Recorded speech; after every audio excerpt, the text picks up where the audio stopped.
பீதாசுதன் பரிஸ்டாவின் பெயராலே ஆமேன். மரியே வாழ்க. இன்றைய வார்த்தை, நானோ நேர்மையில் உறுதியாக இருக்கின்றேன், நீர் எனக்கு ஆதரவளிக்கின்றீர், உமது முன்னிலையில் என்னை என்றும் நிலைநிற்கச் செய்கின்றீர். You support me in my integrity, you put me in your presence for ever. திருப்பாடல்கள் அதிகாரம் 41 வசனம் 12. கடவுள் இயேசு கிறிஸ்து யாருக்கு துணையாக இருக்கின்றார்?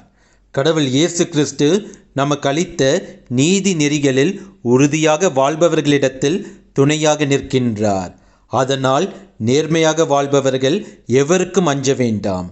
உங்களுக்கு என்ன தேவையோ நம் கடவுள் இயேசு கிறிஸ்து உங்களுக்கு தருவார்.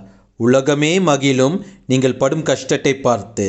ஆனால் உங்களுக்கு மன மகிழ்ச்சியை நிறைவாக நம் கடவுள் இயேசு கிறிஸ்து நம்பிக்கை என்னும் அருளால் உங்களை நிரப்பி உங்களை காப்பார். இயேசுவின் நாமமே உங்களுக்கு துணையாக நிற்கும். இயேசுவுக்கே புகழ்.